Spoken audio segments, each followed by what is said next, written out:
Now here's breaking news, exclusively from Blue Eye Media. And now here is freelance reporter Adam Mockler.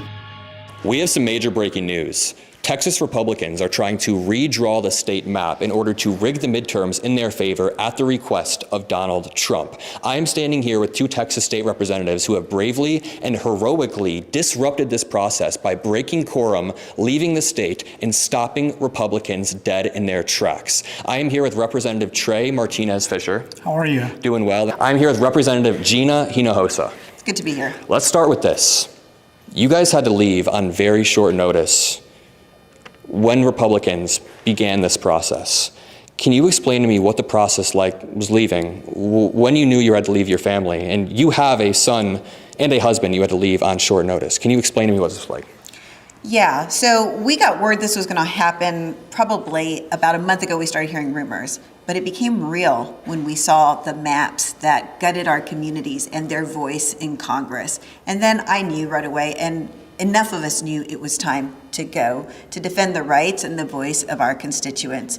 I did not know where we were going to break quorum until that afternoon. That morning, I thought we were going somewhere else. So I was packed, but really taking it on faith that it was going to be okay. We were in the hands of our very able staff at the House Democratic Caucus. So I showed up, I said goodbye to my husband, my son, who is in middle school still. That's hard to say goodbye for that amount of time, but I couldn't do this without their support. They are so supportive of the work we're doing. And really, I do this work because of my son. I do this because of him.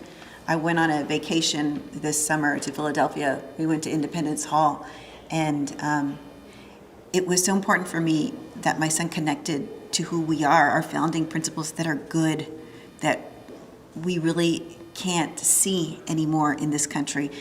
What Donald Trump and Abbott are doing to take away representation, to take away the ability of the people of Texans to hold them accountable for the ways they are hurting our people, is contrary to who we are as Americans. It is contrary to our identity. I want my son to grow up in a place that is true to our founding values, and that's why I do this work. The founding values of America are to have a free and fair election, and Republicans are taking that away. Representative Hinojosa, can you expand on the idea that Republicans are surgically targeting either black communities or black representatives to lock them out of their district? Also Latino communities, black and brown communities. So the ultimate goal is to add 5 more Republican members of Congress to the U.S. Congress out of Texas. That's what Trump's stated goal is. That's what the maps show. But they're doing it on the backs of Latino communities and black communities. I'll give you a couple of examples.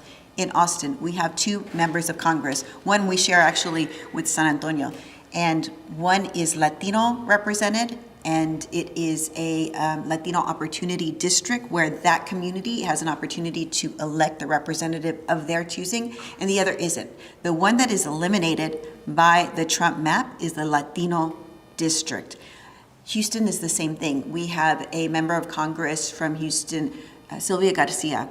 She is the Latina member of Congress that is elected in a Latino opportunity district. That is eliminated, or actually the Latino number is taken below 50% in the new Trump map. So yes, the ultimate goal is 5 more Republicans in Congress, but it is on the backs of black and brown communities. Representative Trey Martinez-Fisher, Governor Greg Abbott said that Texas troopers should arrest you on the spot. What's your response to this? Yeah, well, look, I think my colleague said it well. When you're a Democrat in Texas, you have to keep a bag packed under the bed because you never know when you have to leave the state. This hyper-partisan, ultra-MAGA mentality, what America is seeing today, Texas has been living for the last 30 years.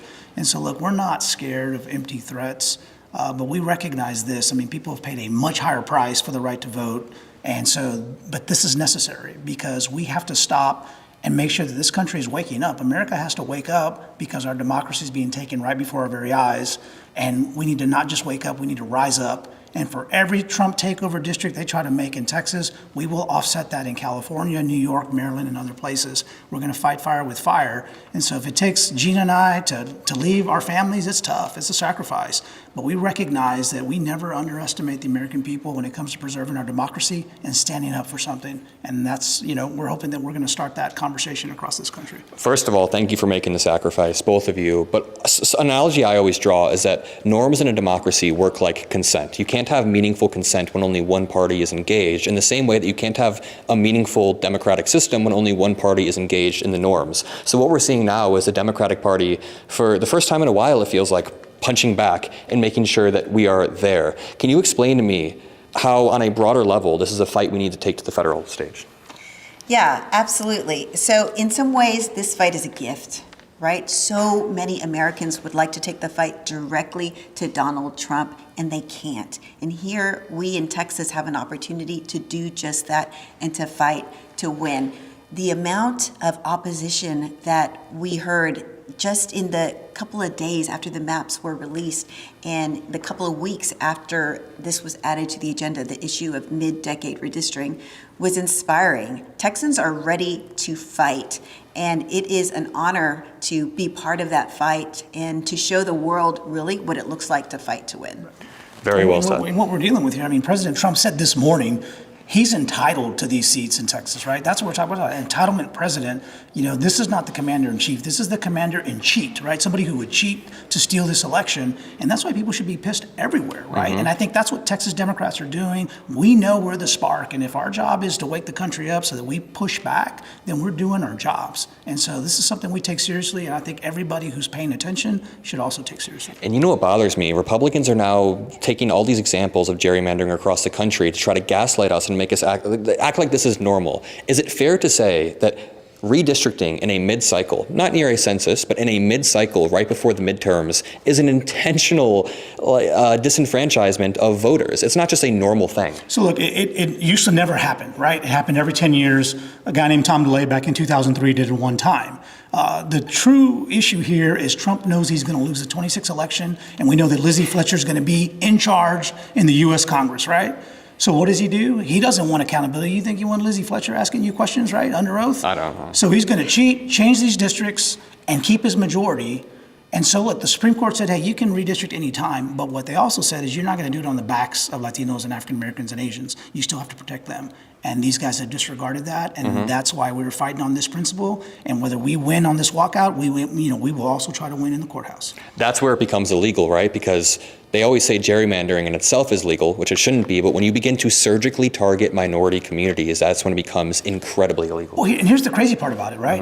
And so Senator Huffman from Houston, a Republican, a strong Republican, drew these maps in 2021. Republicans up and down Austin have swore under oath, these are great maps, perfect maps. Race had nothing to do with drawing of these maps. And they testified to that in court. You know what happens when you lie in federal court? You get put in an iron cell, right? Yeah.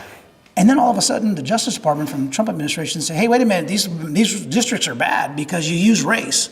So our question, G and I keep asking, well, who's lying, right? Who's lying? Is the Trump DOJ lying, or is the senator who says these maps are race blind or lying? And that's what we should focus on, is who's lying, because these are maps that they picked and they've been running on and they've been winning on, but it's not enough to keep Trump in the White House. That's why they want to change the rules in the middle of the game. If they thought they could win naturally, they wouldn't have to change the rules and rewrite the rule book. Representative Hinojosa, I have a question, and help me have a better understanding of this. So I was reading an article that they charge you $500 a day for leaving the state to disincentivize this from happening, but state representatives, for their job as a representative, don't make enough salary to cover this $500 a day, not nearly.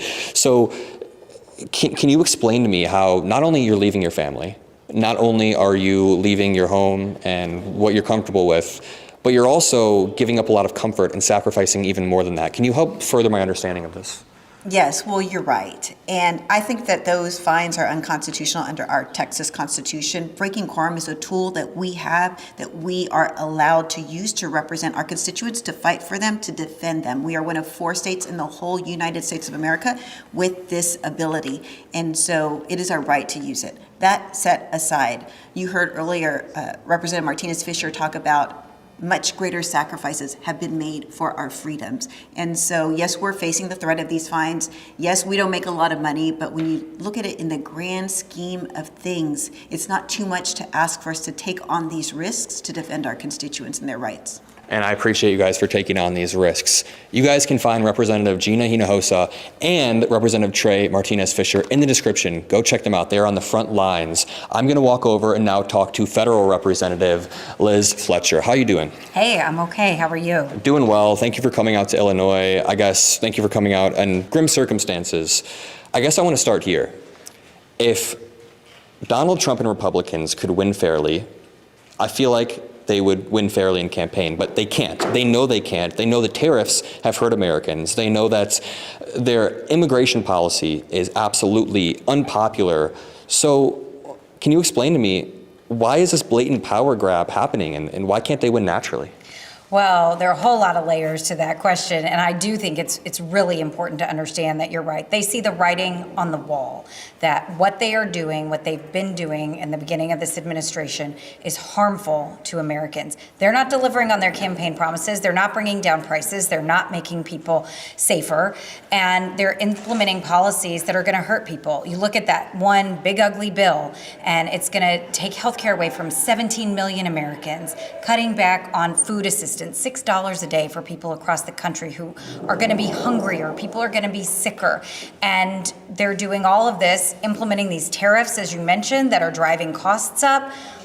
And they're doing all these things to benefit billionaire buddies, right? And so they can't win at the ballot box on these policies. They see the writing on the wall, and so they're looking at changing the playing field, moving the goalposts, and changing the game itself. And so that's really why I'm here, is to thank my representatives in the Texas legislature who are fighting for Texans and for all Americans right now to make sure that all of us can exercise our right to vote and have it count, have it mean something. Know that when you walk into the polling place and you cast your ballot, you have the ability to affect the outcome of that election.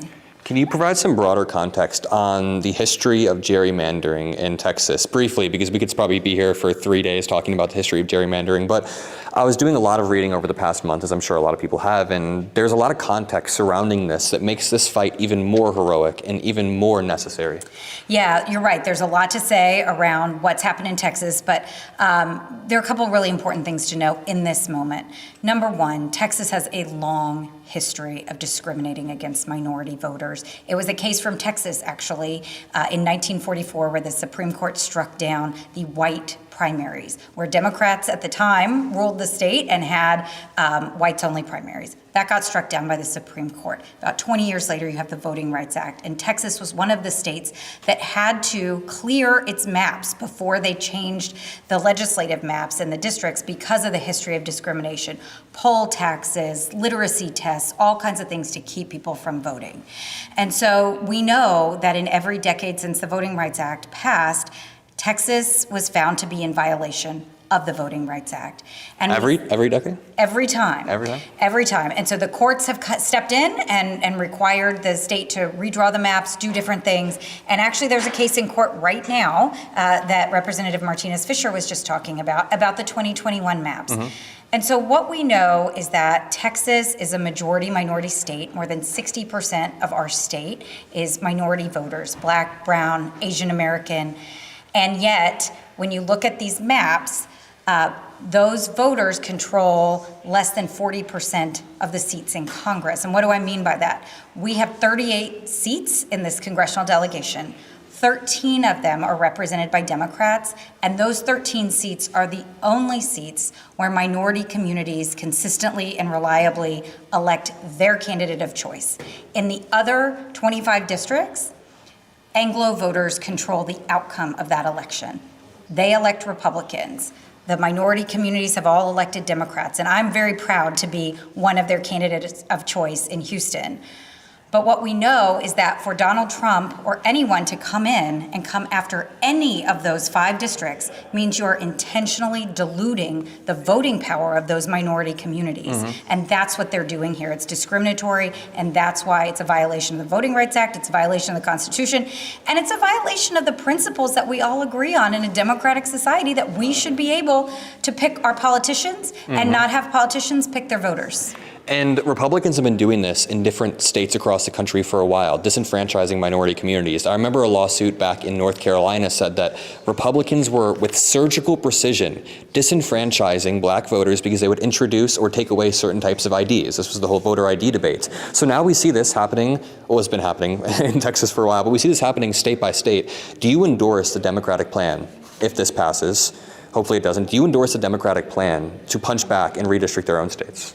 Oh, I definitely support the Democratic plan, and I'm so grateful that we have Democrats from across the country who are standing up, speaking out, and showing up for Texas and Texans and for all Americans right now. And I think it's really important to understand that we are seeing a lot of these challenges, and over time, some of the protections of the Voting Rights Act have been eroded. And so what Democrats in Congress have been trying to do for years is to bring back the protections, right? We had a bill when we were in the majority in Congress, democracy reform package to help address so many of the challenges that we face, including gerrymandering, and also to protect the right to vote with the John Lewis Voting Rights Advancement Act. So we are ready to protect all voters, and what you see is Democrats have been doing that and are continuing to do that.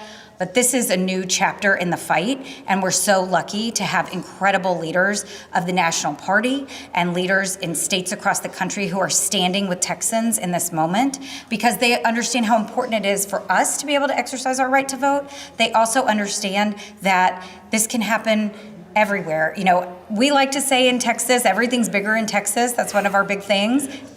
Maybe is annoying to some, but this is really bigger than Texas, and that's what the Texans are here to say, and they're saying it across the country, and people are listening, and we're so incredibly grateful because this is important for all Americans, and we have friends in this fight, and we're lucky to have them.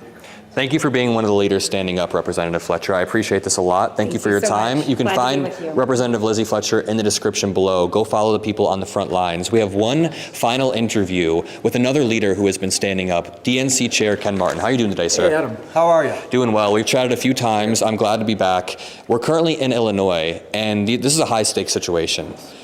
Republicans, I mean, in 2020, they tried to steal the election in not so subtle ways through electoral fraud, through electoral schemes, John Eastman coming up with this, and this all culminated into January 6th. So now, at a high level, they're trying to steal the midterms. Maybe they're using slightly more legal ways, but it's not legal. They're disenfranchising minorities. As somebody who's one of the highest leaders in the Democratic Party, how are you approaching this? And explain to me the high-level stakes. Well, let me just say this. I mean, just the other day, Donald Trump fired his BLS director, Bureau of Labor Statistics director, because he didn't like the jobs report that that person put out, so he fires them, right? Now, Donald Trump's numbers are in the shitter. He's literally at 37%, which is an all-time low for a president in this point in their presidency. Why do you think he's trying to change the rules? He can't win. Well, because they're not on a path to win next year. And so what do? They cheat.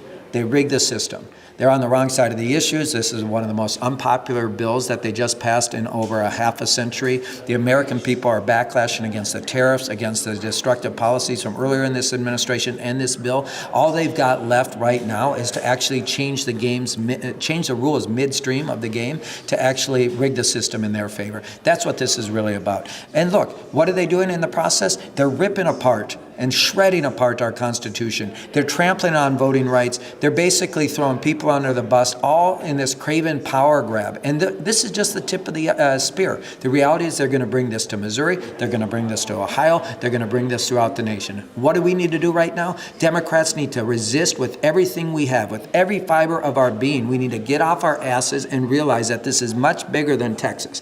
At the end of the day, this is about our democracy. This is about voting rights. This is about our Constitution. And as I've said to you before, if we're not willing to fight like hell for the things we believe in, do we really believe in them at all? Do we believe in our democracy? Do we believe in our Constitution? Do we believe in voting rights? Because if we do, now is the time. This is the fight. If not now, when? If you're not going to fight now, when are you going to fight? Stand up. Join us right now as the Democratic Party as we stand with these brave patriots.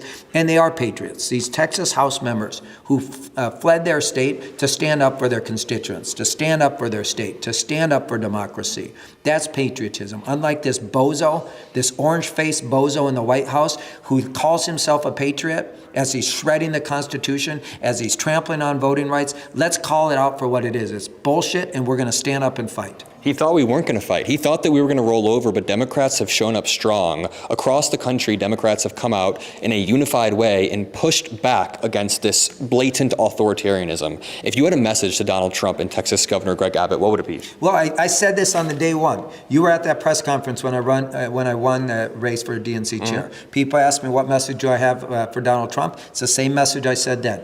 Gloves are off. We're coming for you. And guess what? Right now, we have seen an unprecedented assault on the Constitution of this country, on the foundational values that have made this country great. Donald Trump is ripping that apart as he destroys people's lives and shatters communities. Make no mistake about it. Think about this. Greg Abbott uses the flood as an excuse to call a special session. You know how many hearings they had on flood relief? 1. You know how many hearings they had on changing the map? 8. This was a bait and switch. Greg Abbott did this on the request of Donald Trump. He bent the knee to Donald Trump and the National Republican Party. He sold his constituents literally down the river after a flood to essentially steal power for Donald Trump, who's so desperate. He knows he's going to lose the elections unless he rigs the system. This is what it's about. And I'll just tell you right now, again, I just want to reiterate this. If people aren't willing to fight now, when are they going to actually fight? Because this isn't just about Texas. This is about our democracy. This is truly about whether or not we can win in 2026. The Republicans are trying to cheat and rig the system. Final question. If Republicans push this through, do you unequivocally support Governor Newsom's plan to redistrict his state? I support governors and every elected official across the country in using whatever levers of power they have to actually push back against this. All options are on the table right now. This is not the Democratic Party of your grandfather that used to bring a pencil to a knife fight. We're bringing a gun to a knife fight. We're not going to roll over on this. Donald Trump has picked a fight with the wrong party on this one. And I will tell you right now, this is a line in the sand that we are not going to cross. We are going to stand up and fight for everyone's right to vote and to participate in their democracy. Very well said. DNC Chair Ken Martin, thank you. You can find him in the description below, a great fighter. You can find a lot more information about this also in the description. My name is Adam Mockler. Make sure you're subscribed to the channel for more breaking news updates, and we'll see you guys next time. Thank you. Follow Blue Eye Media for exclusive insights and breaking news sources from global-friendly outlets that you'll never get from the mainstream cable TV and antenna radio or satellite outlets. Learn how to play the flute of the world and learn the real facts.